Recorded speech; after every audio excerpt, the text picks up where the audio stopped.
Yeah. It's a wazzy. It's a woozy. What are your numbers? You're gonna have to get those. You're gonna get those numbers. You're pumping their numbers up. Yeah. Uh-huh. Oh no, man. Do you feel like that scene had any bearing on your career when you watched it? Make before I even answer that. Are we on? Are we on? We're on, bro. All right now. Sneak attack, motherfucker. No. That scene was wild. That movie had to come out like maybe like when I was getting out of school, like getting fresh out of high school, Mm-hmm. and all I could think about in sales was like, or in life in general, because I was thinking like I want to be a student and then go into sales, but all I could think about was just bad habits. And if you want to know what? If you want to know what I really felt about the film had nothing but bad intentions on my life at that time. I thank God I wasn't too nefarious. Yeah, you're right. Yes, a good way to put it, Rodrelle. Yeah, no, I was, especially at the time, because at that time I didn't drink alcohol. I didn't do any cigars. I know, like now, I drink whenever I feel good or whenever the case is. But at that time, if you were drinking with me, you were the enemy. Like it was, I don't know where I was at in my life, but it was just like I was trying to talk you off the edge, wherever the edge was. That wherever you were drinking, that was the edge. Don't do it. It's not that serious, please. No. So you're telling people not to drink? Is what you're saying?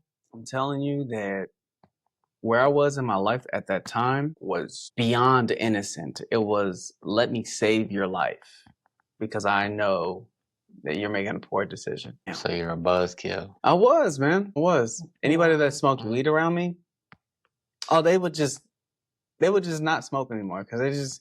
Here it comes. I mean, I don't think that's a bad thing or anything like that, but I mean, it could be perspective, but it wasn't like I made friends doing that. Yeah, I get it. Yeah, and that was me throughout school, like high school up to college. I just didn't adopt that life. Did you think you would be in sales at that time? I don't know where I thought I would have been. I think when I first got into a professional environment, it was let me be a nurse 100%. Like I need to go, and I was in the CNA at first, and then I was going to take an accelerated LVN program. Then I was going to go from there to... I have no idea what those words mean.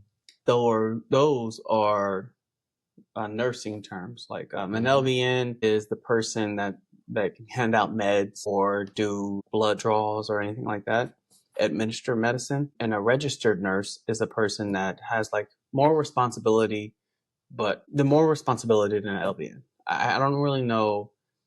Okay. I'm 12 years removed from that, but yeah. No, it makes sense. But okay, so you thought your path was gonna go on that track, but did you always think that from the start, from when you were a little kid, did you think that you were gonna be that, or you really didn't think about that too much? Like some kids say, "Oh, I'm gonna be this, I'm gonna be that, I'm gonna be a doctor, I'm gonna be a policeman, I'm gonna be a fireman." Did you have anything when you were younger? Yeah, I didn't. So I was a football player. So all I could think about is sports, and track and football was all I really knew about. Even right now, like when I could step on a field, all the thoughts that go through my mind is like muscle memory of where my feet need to be placed on a field. So all I think about is sports when it comes to that kind of stuff. But so did you think you were going to do football, something in football? Honestly, no. The numbers, as far as being able to make it to that level, and growing up where we grew up, there was a whole bunch of talent on the field. So I never thought that I was going to be a football, like a professional. There was definitely a lot at Rancho Verde where Rancho had all of the athletes. Yeah. And it's not like I was confused or naive to it. I knew exactly. I was like, okay, I'm smart on the field. Like I know where I'm supposed to be. So I was a great athlete, but I wasn't like a talent to like make it further than just being a great body on the field. I was a very important player when it came to doing my job. Anything other than my job, like if you asking me to pick the ball off with one hand, that's just, you got the wrong guy. I'm just gonna make sure the play dies. The play is gonna die on my watch. Like there's nothing happening on my watch. But no, man, no, nothing about professionalism. I got lucky. I got to meet the people that I met to give me a perspective. Not a lot of people have that, by the way. You know, they just live and assume that something's just going to like spark. I don't think that it's just going to happen. I don't think that there's a career path that's just going to pop up or spark in your heart or in your mind without influence. Outside influence is important. You need mentors.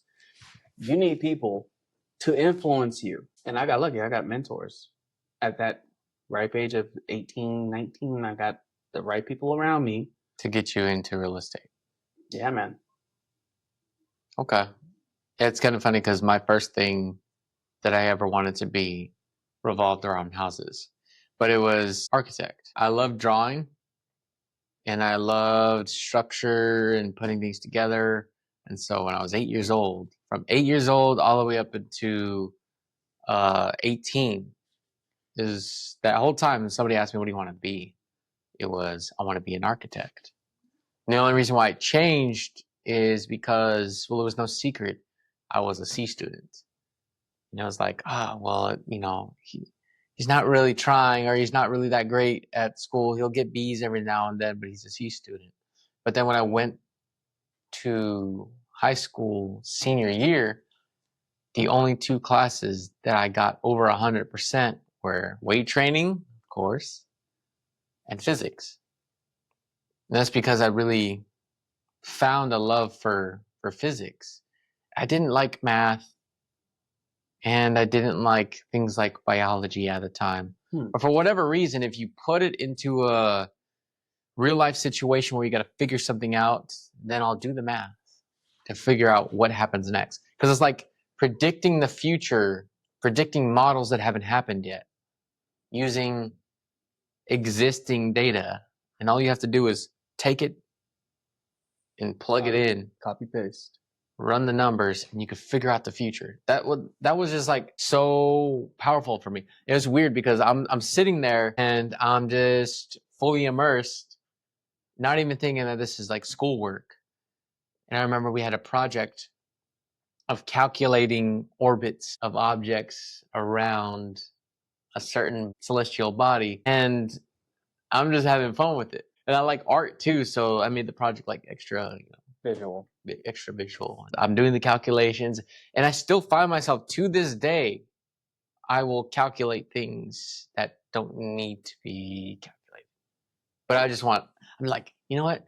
If that fell down, let me calculate how that would be. If this fell from this height, how long would it take to hit the ground? Or if, yeah, it's just, I'm just very curious by nature. And you probably know that from seeing me like dive into a bunch of different courses and such. And to tie that into the industry that I came from, which is electrical power production, I wouldn't just find out the information that I needed to complete my job. I would figure out, you know, how many electrons in a given area would equal an amp over the course of a second. So it's like I'm just like doing this random crap. It has nothing to do with figuring out what I need to figure out. But I'm just super curious, man. Man, you just sound like a student in life, which is fine. You know, you want to know what's the next thing I don't know. Do you feel like that at all can be like a hindrance, like just wanting to be 100%? It's because it's like I'm always getting curious for the next thing to know, and there's always something to know next, always. And so the pursuit of knowledge leaves my execution in the dust, to the wayside, on the sidelines, to stare at my intake of knowledge. And so it's like you stay in the exact same spot, but your mind is far ahead. And so when you have conversations about what did you do in this path, I've done this. Oh, well, then you don't know anything. And then it's like, okay, ask me a question. And then they ask a question, and then I know the answer. I haven't done it. Got me there. Haven't done it. So I don't know the nuances of doing it. But it's like intellectually, I'm there. I'm just not there practically. And so I've been really forcing myself, and you know this because we've worked on this for the past year together. I've worked on my execution side and just throttled it. Even though things aren't perfect and I don't know everything about it, and even though I have the opportunity to learn more about it, I just throttle it and just go, just do it, just do it, just do it, just do it. Even if I look stupid, because that's the biggest part. Nobody likes to look stupid. No, man. I think that's what we was talking about the last video. Like personally, not wanting to appear like I'm not aware of something or I'm not intelligible at such topic. I mean, tell me, man, you're gonna have to tell me about the experiences of you going through those cold calls and it's like experiencing all of the unknown in the, you know, and it's a as doing cold calls is like a scary position to be in. You don't know what people are gonna say. You don't know what you're gonna hear. Like you might be impeding on whatever it is, important, not important, playtime, whatever. But you're just doing your job, and sometimes you get amazing conversations. Sometimes you just get very like harsh, blunt, razor sharp conversations, and you just want to stop dialing. But when you're doing that, like when you go through this experience and you're just focused on your task, what are you thinking, man? Like what are you going through and what are you thinking? How do you handle that? Well, it kind of bothers me in a major way because I won't be able to get so good that I don't get any pushback. So that bothers me. But that's only because there's never a moment where you can accurately predict somebody's responses and motives without being a mind reader. And I'm not a mind reader, especially over a phone. So it bothers me in a way, but at the same time, when I think about the minivan example that I shared with you, it goes kind of like this. I was in the market for a minivan, and there was 2 minivans. Yeah. One of them was complete. It was a great color. It was black. It had all the seats together. It was clean. It had a limited edition rug, a carpet. And when I went to go look at it, I was like, this is very nice, but the price is more. Do I need all this? I'm a industrious, resourceful, handy guy. I could find all these things. I could install it. I could rebuild this if I wanted to. I could rebuild this van from scratch. I could, but just because you can doesn't mean you should approach it that way. So I found another minivan. It's cheaper. It's white. It's not really the color I want.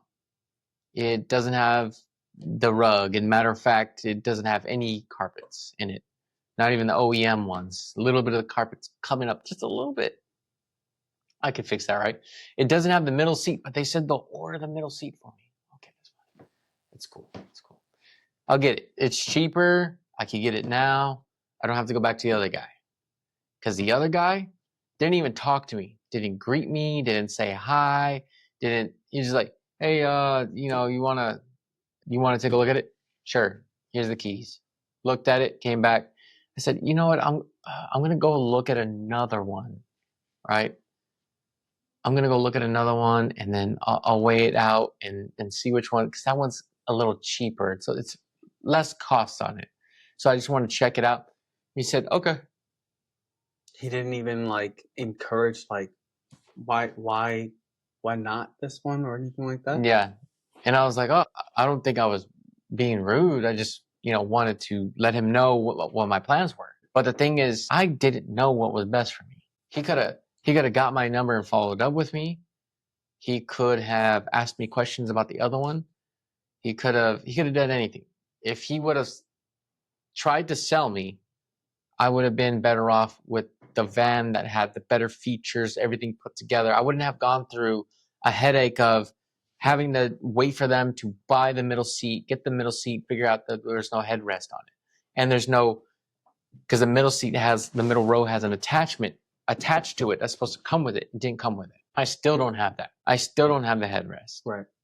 So it's like I went through all those problems and then the rug got worse. And so I had to buy my own rug. So it's like I couldn't see these problems Right. because I don't do this for a living. I don't sell cars and buy cars for a living. I don't repair cars for a living. Could I? Have I done some major jobs on cars? Yes, before. Yes, I have. But I haven't done it so frequently that I have all the time and tools and, nuances to the knowledge. And I just kind of, I went about it the way that I thought I should in the time, and I didn't know any better. Mm-hmm. And it's like, is that his fault? No, it's my fault, of course. But I think the job of the salesman is to help people get out of their own way, not to sell them something they don't need, but to help them see that they do need it. And if they actually don't need it, to help them see that they don't need it.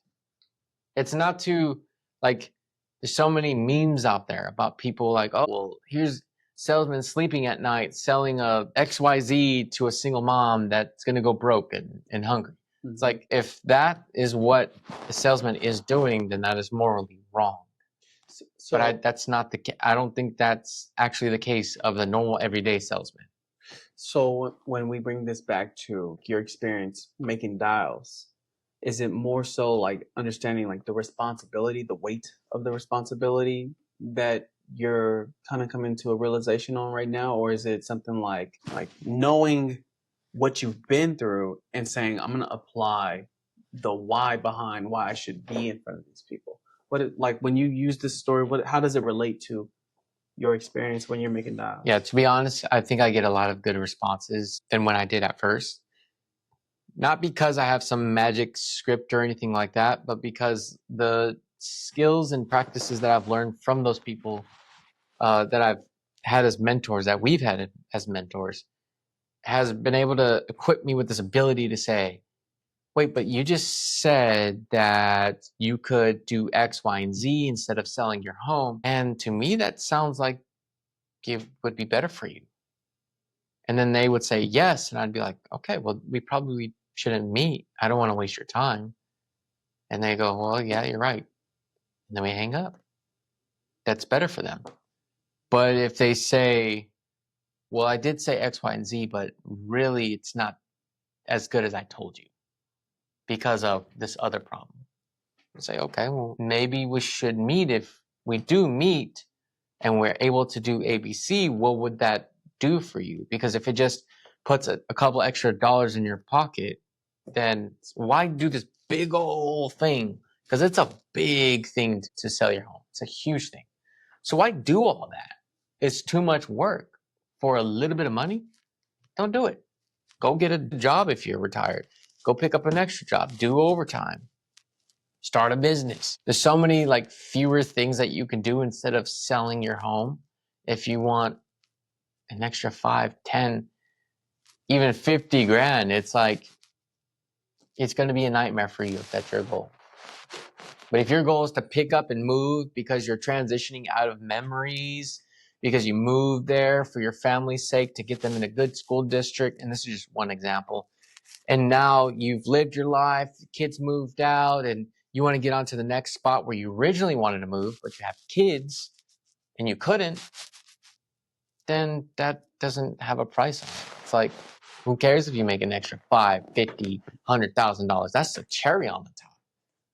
The true thing is that you're looking this thing in the face, whatever you want to call it. Motivation. Yeah, and you're going, I want this thing over here versus what I have now. Let me take some action. Yeah. That is where I go, okay, well, if that's the case and you're having second doubts about it, let's look at it. Is it worth it to you? Right. Instead of going, you want to list your house? Okay, cool. Let me send you something. Send you something. You go, I don't know, XYZ. And I go, oh yeah. And then hang up on your, I'm not gonna try to convince you. It's like, yeah, well, the point is not to convince. The point is to surface what it is you're actually trying to do so you can take a look at it clearly. Yeah. And a lot of people think, oh, I could do that by myself. Okay. I got one more question. You're perfect. It's hanging on by a thread on the last topic that you were pointing at, as far as like having somebody reignite the motivation of whatever it is that you're looking for. Like you went to that, let's talk about the band. You went to that person's shop or his home, or you went to that lot for that car for a reason. So there was a motivation why you were even there to inquire, and they didn't even like prod or probe or any kind of like investigation around why you're even there in the beginning. I made it easier for them too, because I wasn't very combative. So I was like, well, if he can help me see it, then I'll be open to it. But if he was just like, oh, what, like you're alluding to, which is, why did you stop by it? Well, because you have a black minivan and I really want that color. Well, besides the black one, what else? I didn't know you had these carpets. And I looked them up. They're hard to come by. I like those. Anything else? Well, you have the middle seat here, and I didn't see it on the website for the other guys, but I wanted to go see if they would throw it in or X, Y, Z. Okay. So what if he said, I could call them to see if they could get all those things for you, so you don't have to drive all the way out there and find out that they don't. So it's like he's adding value. And if he picked up the phone and, hey, would you be able to get this middle seat, this, that, and this for this person? They would have probably said no, or they would have said yes. And then it would have been like, yeah, and at a cost. And then it would have either equaled out to it, or it would have been like, they would have just been kind of saying that. And then he could have helped me see the writing on the wall, which is, you're going to have to wait. You're going to have to hope to get in the color that matches, or in a condition that matches the rest of the seat. You're going to have to make sure that the carpets are okay. You're going to have to, if he would have just pointed all that stuff out to me and then asked me which one would I be okay with, I probably wouldn't have made the decision to go over there, because I'm like, oh, this guy cares. Right. But if you don't care, then why should I, as a client? I was thinking that, dude, exactly. If you don't care as a seller, as the person whose job is to encourage a transaction, then why should a consumer? When going through that whole process, and let's bring it to real estate for perspective. A lot of people are looking for an agent that's going to give a deal. And they may know that you can articulate your points very well. They can know that you stand out as far as marketing is concerned, like they got in front of you somehow, some way.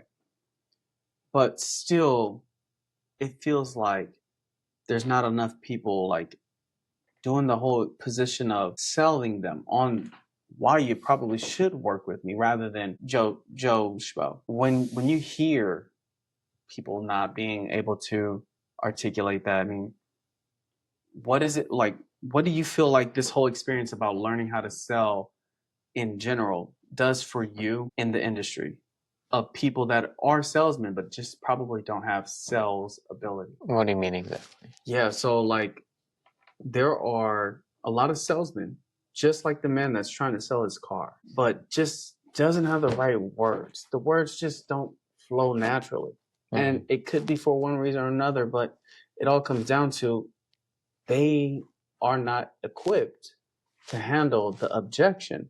And the objections are various. Like there are a lot of reasons why somebody does or does not want to work with you. And as a salesperson, your job is to get the next win. Like, of course you want to sell, but you have to sell the next small sale, and it's getting a yes to a question, getting a yes to a consideration, getting a yes to an appointment, getting a yes to the follow-up, it's the next yes. Just being like honest, there's just not a lot of people that understand the whole sales ability. So what do you feel like learning what you've learned and going through the classes that you've gone through? Can't tell you those classes. Classified. No, I'm just kidding. But going through those classes, that's giving you like perspective that otherwise you wouldn't have. Well, I could say that I definitely can see communication a little bit more. It's a little bit more transparent to me, as far as like the writing on the wall, like I don't know how to say it, man. It's like you could see it in code a little bit. And I, by no means am I expert seller. I'm not $1 million agent or anything like that. I feel like I'm right there, right before the upswing. You're on the launch pad. Exactly. Yeah. And so it just makes life easier to have gone through those trainings and just navigating everything. A daily conversation with somebody at a fast food restaurant or a sit-in restaurant, or trying to negotiate for something over like a Facebook marketplace or something like that. It's like you can really see the writing on the wall, and it's almost kind of funny because everybody, including myself, was stuck on this whole salesmen are scammers and this bad negativity thing. And so when they come to a salesman conversation, they try this whole like, I'm hard, I'm gonna do this technique where I cut my price in half in hopes to work my way up there. And it's like they're trying to be abrasive. But when they find somebody who's not abrasive and is actually willing to actually find out what they want over what the person who's talking personally wants, even more than that person wants to serve themselves, then that all goes away. It dissolves. And then they're left with this soft shell of you know what, you could do whatever you want, I'm just going to buy from you at whatever price. And they think, oh no, I'm too hard for that. And it's like, when you realize the other person wants you to win more than you do for yourself, that will go away. And honestly, the way to combat that is to want more for the salesman, for them, than they want for themselves. And it seems like dumb and counterintuitive, but really what it is it's really hard to explain. But it's like almost there are two truths, so to speak, where one thing is true but another thing can be true. There's nothing that's really like mutually exclusive. And if I were to like give an example of this, if you say that this thing is too expensive, whatever this thing is that you're trying to buy, that could be true. It could be too expensive for you. Now that person trying to sell it to you can recognize that you're saying that because it does what you need as the consumer needs it to do, but it also does all these other things that you don't really need it to do, or maybe you do. But it's up to the salesman to go, well, when you have this happening, what do you do? And you go, oh, well, I don't care about that because XYZ. And the salesman goes, okay, he doesn't need it. You probably don't need this product. You need this lesser product that's going to do exactly what you need to do, and it's a quarter the price. Boom, win-win. Salesman gets that thing sold, and the client gets his needs met for a lower price. Client didn't even know they existed. Or on the flip side, the client's like, I need this, but it's too expensive. And the salesman goes, well, what do you mean? Do you just need it to do this? And the guy goes, yeah, okay. Well, tell me, what happens when you get that done? After that, do you need ABC? And they go, well, yeah, of course. What happens if you don't do ABC? Well, then all of this bad stuff happens. What does that cost you? It costs me this. And it's like, okay, so you're willing to let this go because it's expensive and you want to spend this much, when the pain incurred, the money lost, if you never met me or decide to not do anything, is this. And then the client can then see it and go, well, yeah, that way makes sense. Yeah. And they can make their decision. It's not a cram it down your throat, you're stupid if you do this. It's no.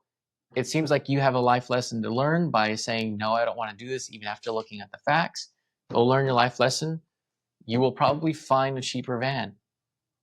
You will find that cheaper van and be like, why didn't I go with the more expensive van to not have to go through all these problems? Man.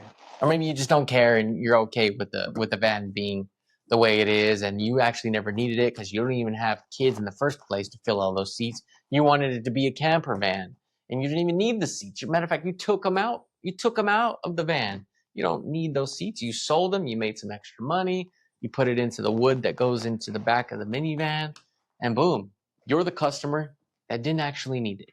And the salesman was right to let you go, or at least to sell you the white minivan that you didn't really care about. But if you're not that, and you actually have kids and you need all those seats, you need to buy them anyways, you just screwed yourself as a client. But it's up to the salesman to help you. Salesman needs gone with this option rather than this option, because I didn't have to do the laundry list of secondhand or third party services that I went through to get the things that I needed on the cheaper van, where it costed me maybe I did save $1,000, but was it worth the time, energy, and effort when I could have just got this full package all put together? Exactly. That's perspective, man. I mean, I think I did a barrage of questions on you, man. I'm gonna take a pause for a moment, but if you got anything for me, please hit me, man. Yeah, I got something for you, but let me shoehorn this in there. So I feel like after saying all this, somebody's going to listen to it and be like, "Oh, well, he's a salesman. He's trying to sell us on something." And I want to bring up a quote from David Goggins about haters. He said, "If I could walk on water, a motherfucker would say it's because I can't swim." It's David Goggins. Yeah. Amazing. So any hater that's about to come at this whole interaction, yeah, listen to that. Play it over, run it back. Man. Just to lop it over to you, man. I have so much like content ideas and stuff like that, and I want to get to all of these and see what your thoughts are on them. I don't know if this is the proper setting to do it in, but instead maybe I'll just ask you a question. So how has absorbing sales helped your life? These courses that we've taken, how has it helped you? I've been in real estate, and for the greater part of that, I've been saying out loud that I'm not a salesman. It sounds ridiculous. It sounds pretty silly, because the things that I would say, like as a pup in real estate, I used to say, well, people know what they're looking for. They're out here shopping. They just need somebody to coordinate, to plan out, to negotiate. They need these like technical skills on the actual contract part to kind of guide a deal through. And that's what I would think to myself those, many years ago. I don't know, 6 months, maybe, it's coming on to a year. That's crazy. But, a year into actually realizing what sales is about, the respect that I have for communicating has gone through the roof. It just reminds me that there is a power. It's almost like magic, what we have with our tongue. Like, we can really shape, create, and we can also destroy with just our words. And being able to train ourselves on how we want to convey our message. Not just the words that we're using, but tonality. Real curiosity, not fake, but real curiosity, being genuine. Like, these are words that have a real effect if you can hear for it. And I didn't know that skill until I got into sales. I didn't know that there was a genuine sound. Even when it comes to just talking to a friend or somebody, like if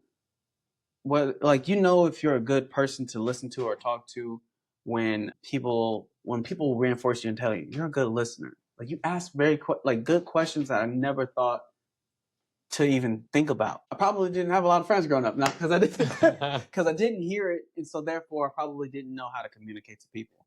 So going through this, I realized I might have offended people growing up. I might have said things that wasn't bearing fruit, that didn't give life to people. I might have been a pessimistic. I remember that when I got into real estate, I used to feel like a victim. From what? And I can't make up, like, I said that all the way wrong. I made up all the boogeyman, and the boogeyman was everyone, not me. It was, they don't like me because I'm this. They don't like me because I'm that. And it wasn't me. It wasn't me. But when it comes down to it, if you have the ability to learn, to really hone in on your skills, your responsibilities, your job is to speak to people.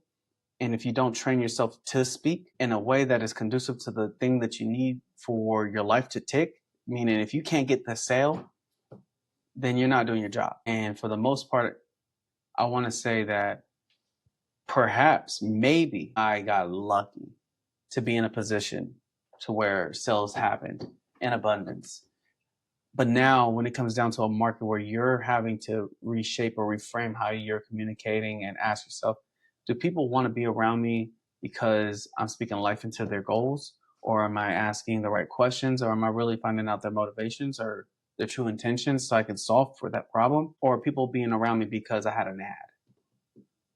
It'd be nice to have a marriage between the two because honestly, I want more people to see my face, but I want to be able to have those people see my face and meet them with a professionalism that can really see their goals through rather than me 4 years ago meeting them from an ad and just being able to put them in or point them in a direction that they felt like satisfied what they were looking for, but not really asking like their true why and getting them the real the real medicine that they were looking for. Like they might have had a toothache and I could give them like a Tylenol, but really they needed something more prevalent, more Procedure of root canal, not at the root. They needed it at the root, the solution. thanks, man. That's exactly right, man. Like Mm-hmm. I just didn't have that growing up or in those years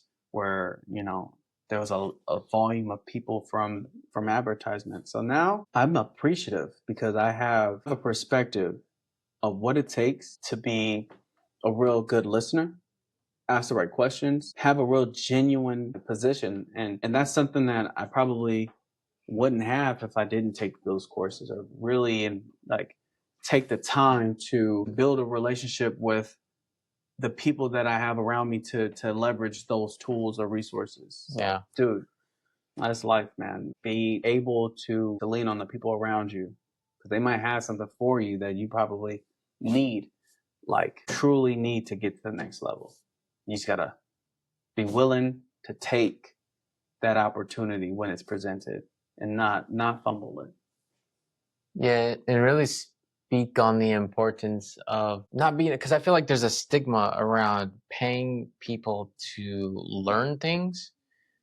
And I want to give a disclaimer that we don't have any courses or anything like that. So I'm bringing this up because I really want to know your side of it, but also say this part, which is like for me, I paid for courses my pretty much my whole adult life.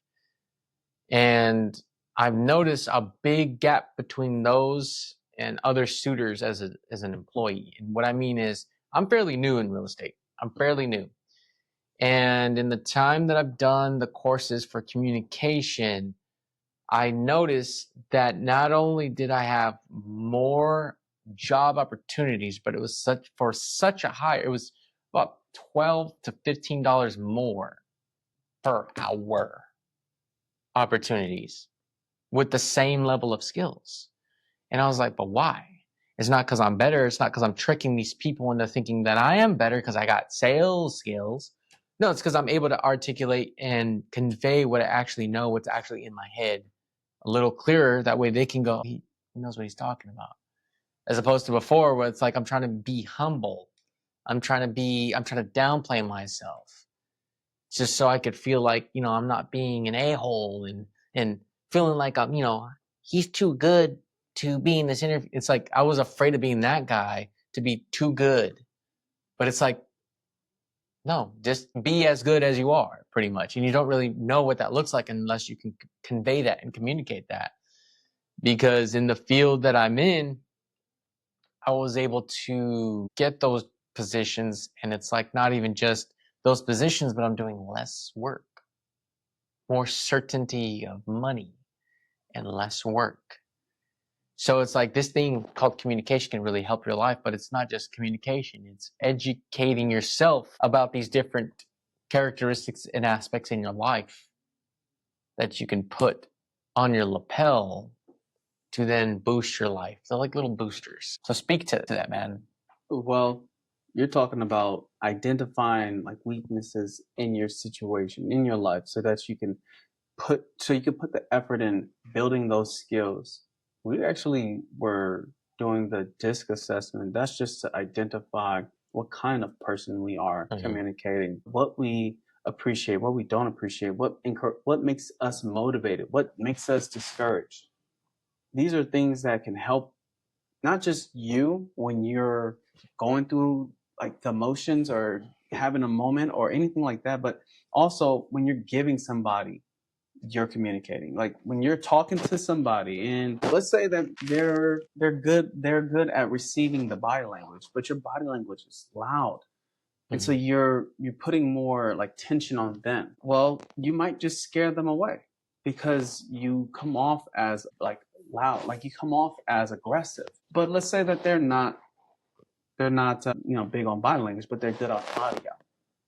Well, if you're saying something that because they're attentive and they hang on to the words that you're using and you don't know how to control like the real motivation around whatever you're trying to say, you might offend them.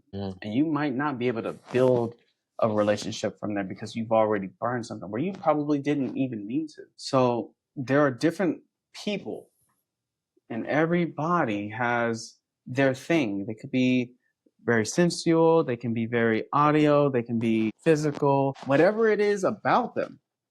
We have a responsibility as people to know what it is that makes them motivated. What about the person that says, well, Rodrelle, I just don't care what people think? Why do you think they say that? Man, I don't want to be the jerk. I don't want to be the jerk, but to me, it just sounds like they're not looking to change. They don't want to put in the effort to build something, to build a relationship. And they can do that. I mean, that's more opportunities for the next person, to be honest. Continue on. I'm not even going to tell you what to do. You just continue on the path of assuming that it's their loss. It's their problem. Oh, that's their problem. You just continue doing that because you're probably not going to see the opportunities that open up for you because you're closed off. You're not taking a humble approach of asking yourself, what is it that I'm doing? Maybe it's something that I'm doing that's making them feel like whatever it is they're feeling because they're just super sensitive where you could have said something different. And knowing that but this is not a political correctness thing, and I'm not even for the whole political correctness. This is about knowing how to engage your audience, knowing how to motivate them on, do the thing, making them do the thing that they want to do anyway, but without being like pushy, without making yourself sound like you're looking to get something from it. That's the commission breath. That's the get a sale. That's the salesman approach. But people don't like that. So most likely they're going to walk away. They're going to feel offended. They're going to feel away. So when it comes down to it, I encourage people to ask themselves, or I encourage people to just be open to learning and growing because if you don't, you never know. You might be closing off the next opportunity. And that's the last thing you want to do is just to talk yourself into your own corner because most of the time it's not other people that's putting you in a corner or boxing you in. It's most of the time it's just you talking yourself into a corner, making people feel uncomfortable, and you just pushed yourself into that box. So to be honest, I hope you are going to be willing to change, but if you don't, I wasn't going to be able to change you anyway because it's just me. So if somebody is maybe kind of like on the fence about it, where they always have said, oh, it's not my problem, it's their problem, people are sensitive to XYZ. What if they want to change from that and they actually want to get on the track of being more articulate, empathetical, and having just kind of like living a little bit of a better life? What are some things that they could look out for in their journey to navigate conversations? Like, let's say you're that person and you're talking to me, and kind of like you say something, I go, Yeah, it's a lot of being willing to put yourself into an environment where you're able to see you're able to see offensive or offended reactions. You're like to be able to ask yourself, why are they feeling this way? Or is there a way that I could have said it better? All in all, if somebody's looking to change or to be a better steward to the community, I'd like to say it that way. It's probably the more well-rounded way to say it. If you want to be a steward to your community and you feel like you get a lot of negative reactions, I would just say, ask yourself why. Why is it that you're getting those reactions? And not point the finger at anybody around you. Just ask yourself, what is it that you think that you're doing? And you could probably find 2 or 3 things that you can do differently in order to get a better response. But if you're looking to make better impressions, build better relationships, you're going to have to stop looking at the person that you're talking to and blaming them, and ask yourself, what is it that you can do to make that relationship better? Now, I'm not telling you that there's just no one in the world that are just perfect, peachy, and pleasant to deal with. I make cold calls every day, and most of the people that I talk to are rude, just jerks. But I still have a responsibility to myself to better myself on the phone. I could have sounded like I was just trying to make it sound. I could have possibly, maybe there was a way that I said, maybe my, you know, what's the The term? beginning? Yeah, Pattern interrupt. pattern interrupt. Maybe my pattern interrupt wasn't as crisp as it's supposed to sound. I mean, there's something that I could do differently to make the conversation more engaging. So if it comes down to it, if the person wants to get better at something, ask yourself, what am I doing wrong? Ask yourself, how can I get better? Ask yourself, everything should be pointed to you. Don't look at no one else. Just ask the question to yourself, and then look for a mentor. I mean, because it's not going to happen just by yourself overnight. There's not you can read all these books, or you can read every book in the world, but it doesn't matter if you read all the books. If you don't have somebody to hold you accountable, to show you like, hey, the words you used were the right words, but that sounded wrong. And I don't know how I can explain like what it made me feel. It didn't make me feel good, but if you said it like, if you said it like this, it would make me feel a little better. And in that detail, I don't know what it means to you, but if you can mirror it somehow, some way, I feel like you would have a better reaction than what we're getting right now. In that detail, it's worth spending some good money for. But if you don't have to spend it, if you have somebody that cares about you enough and that has the ability to teach you how to communicate in a way that is welcoming and warm and encouraging of a furthering of a conversation, you should probably talk to them. Yeah, that's a good point for sure. It's very important to have that community, even to be able to bounce ideas off of and reflect. Because really, progress is like the iteration of doing things the right way with a little bit of wrong nuance, and then correcting the wrong nuance as fast as possible till you achieve the goal. And then when you achieve the goalpost might move to something even better, and then you do the whole process again. And it's like shrinking that process to the quickest amount of time from 0 to goal as possible. And what if the goalpost just never stops moving? What if this is a never-ending process of gaining skills or being told that it's just not good enough? Is that really the problem? Like being told that you're doing fine, but it could have been done better. Like, is that really the biggest hangup, or is that like a compliment to the fact that you've already put in so much work and that you've gained so many skills in this process that there is just a never ending wave of skills you can continue to build upon? I think that's what makes life like going through all these experiences like better, knowing that there's never a cap. People don't like to hear stuff like that, especially because it's like it almost sounds like you're gonna get into this part, which is something that I experienced, which is like there was always problems, there always will be problems. It's just how you look at the problems. Because from a younger age, I'm like, oh, every time I cross all these things on my checklist, another checklist pops up.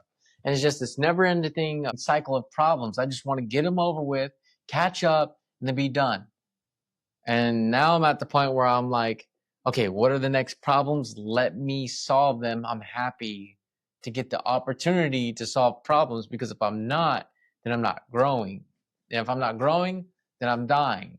And I'd rather grow, live life, and get the opportunity to see myself go from where I am to somewhere in the future but not in a way of anxiety bound, like I can't wait to get to there. More like I get to look back at the thing I said that I would do, and I wasn't sure about it, and I did it. And it's like, I've got proof. I got proof that I do what I say. I got proof that this used to be a big problem. Like my life's goal was to get to six figures since I was like a little kid. And I was like, okay, at age 50, I'm going to do it. When I was a little kid, I was like, at age 50, I'll get there. And then as a teenager, I was like, I'll do it in my 30s. And then I did it at 26. And it wasn't even me like working super hard either. It was me with assets, and I did have a job too, but then I had businesses on the side too. I was having fun doing it at the same time. And it's weird too, because you get this little thing that nobody really witnesses, which is you don't hit rock bottom. They call it rock top. I hit rock top, which means like I got to my life's goal, and I got there and I was like, Is this what I thought it was gonna be? this is it? Yeah. Like, this sucks. Like, where's the party? Where's the, unlimited happiness? And it's never coming. Because for me, the happiness is in the journey, as cliche and as silly as that sounds, but I like to look back and be like, oh, I just did this. I just accomplished this. I just was able to help somebody else accomplish this. I just had a conversation with this person. They said they couldn't do it, but like I was talking to myself when I was younger of, I can do this, but I don't know. And I accomplished it. They're doing the same thing.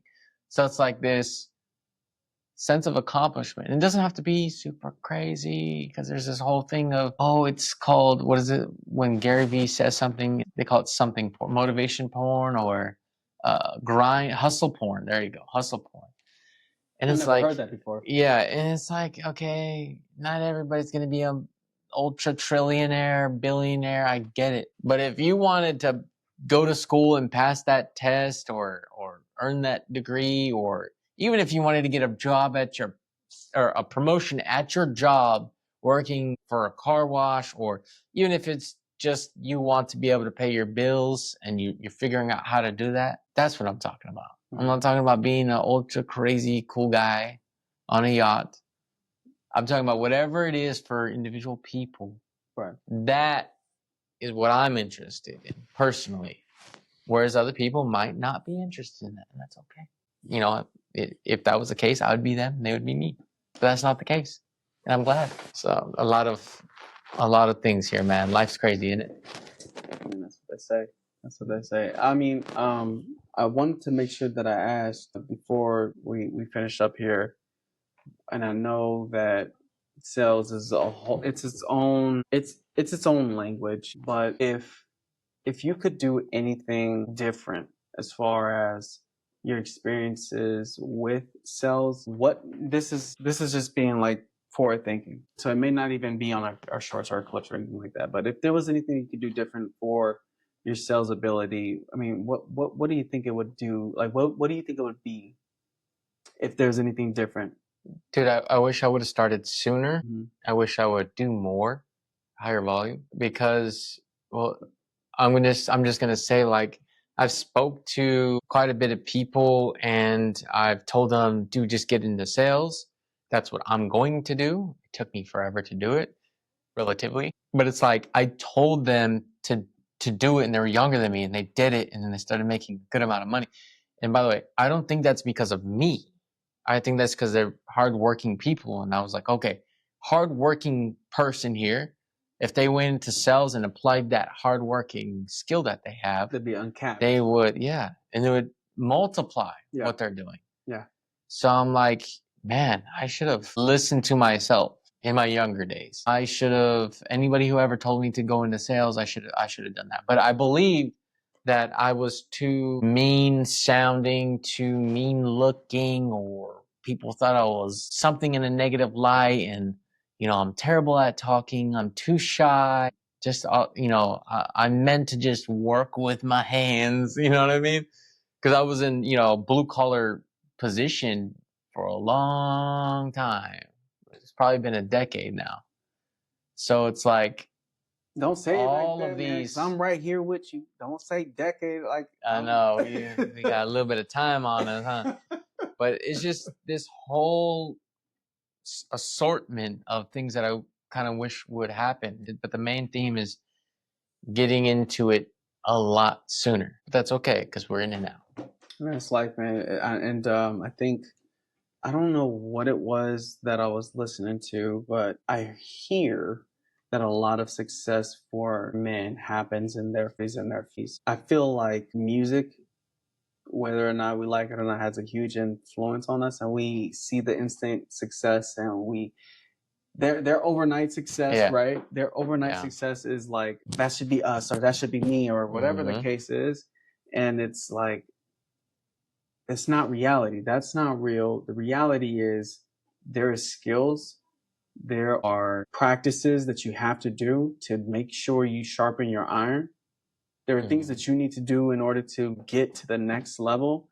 And if you haven't been told 10,000 times, then you're not where you need to be, because you need to be told no enough to where you've developed the right communication style. You need to be told no enough to where you're able to do the skill or the art or the whatever it in a way that stands you apart from the rest. And so there is just a perspective shift that I think that most people need to have in order to have success. And that's just endure. Endure, because if you just getting into the weight room one day is not going to be the solution. You're not going to come out with 2 pounds shed in the first day. And just to make it clear, we're not saying that we're perfect and that we don't, we're like enduring all the time. No, absolutely not. There's days where we're like, man, today I'm not enduring, even though I want to. I want to. It's only human to. It's like there's this thing in a group that I'm in right now that we're in, where I see a lot of talk about consistency, and they're like, consistency doesn't look absolutely consistent. What that means is if it takes 10 units per day for a month in order to get the goal, really every single day you're not doing 10 this day, the next day 10 units that day, the next day 10. It's like you're doing 10 one day, 8 the other, 12 one day, and then 12 the next day. It's like you have off days, man, but at least if you show up with the intention of showing up, that'll build the skill to show up. Therefore, it'll be easier to show up. And it's like you're stacking these skills. And say that again, because I heard you say something. Did you say like stacking? Stacking skills. Because the thing that's hard for you now is not always going to be hard for you. We forget. None of us knew how to walk at one point. None of us knew how to talk at one point. None of us knew how to freaking blink our eyes at one point. But we know it so well now. We've done so many repetitions of it over a long period of time that we don't even think that's a cost. But all these things cost calories. They all cost us calories. Calories where we had to go to work to buy food and sleep and take out time. All these costs that we have to do just to spend on these little things like blinking, walking, man, ain't moving our nobody hands taught and me how to everything. blink, cause I don't. No, just kidding. I'm kidding. I've seen it a couple times. You're like, I'll just. yeah, man. So it's like nobody thinks about those things because it's like, oh yeah, duh. Well, make this thing whatever you're trying to pursue. Yeah, duh. Of course I'm succeeding in it because I've done it so many times. It would be stupid that I didn't. And we're on our way to doing that.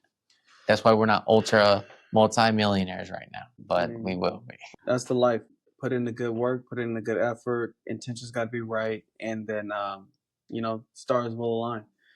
But yeah, man. Cool. I think we did a good job today. As far as videos are concerned, I'm happy to continue on this path of creating more content in this fashion. This is actually pretty fun, pretty therapeutic, if you ask me.